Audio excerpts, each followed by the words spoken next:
kung iskandalo dito Bakit, Ramir? Ayaw mong malaman ang lahat how Attorney Mer at yung tutubi mong anak destroyed our family? Is this why you want to file for annulment, Dad? Para mabuo kayo? Hindi, Trixie.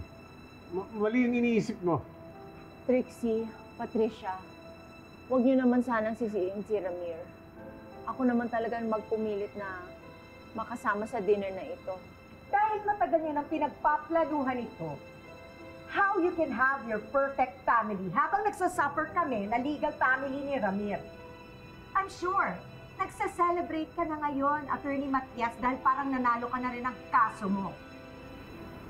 Hindi ko naman ginustong mangyari to. Nagsasabi ng totoo si Lilet, Patricia. Huwag mo naman sana ilabas sa kanya ang galit mo. Tigil mo na ito, Patricia. I'm sorry kung nakagulo kami sa inyo. Pero kailangan, malaman ng lahat dito kung sino itong mga ito. Gusto ko lang pakilala sa inyong lahat ang dalawang ito. Nagpipigtagang mga abogado, tagapagtanggol ng mga nadedehadong pamilya, but now they destroyed a family. Nang agaw sila ng asawa at sinira nila ang pamilya namin.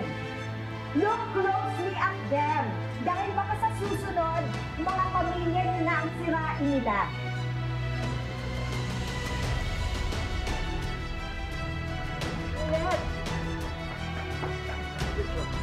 Let go of me!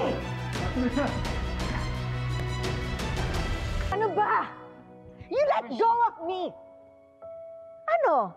Talagang nag-e-effort yung recovering body mo para itaboy mo ako? You really know how to make me sick. You just gave me more reasons para ituloy yung annulment. After what you did. Alam mo, nakita ko kanina, gaano ka kasaya nang kasama mo si Meredith at saka yung lelet na yon.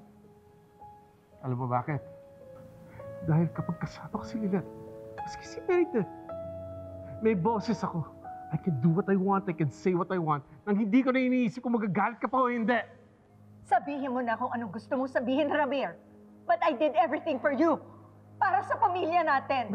Nang ano kapalit? Magsunod-sunuran ako sa'yo? Kung silit nga eh. Ilan taon kong pinagkait ng pagmamahal. Pero hindi niya pinamaka sa akin yun habang lahat ng ginagawa, may kasama sumbat.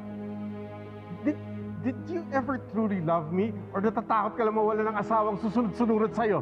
You're unbelievable, Ramir! Wala akong hindi ginawa para sa pamilya natin. I took care of you when you were bedridden. Para ano pagpalit mo kami sa iba? You wanted me to be bedridden. Tigilan mo na kami. Lalong-lalo na si Lilet. Tandaan mo, kahit ano pang gawin mo, hindi na kita babalikan. Matagal kong pinotektahan ng pamilya natin, ang pagsasama natin. So if you think you just walk away, nagkakamali ka. Babalik ka rin sa akin.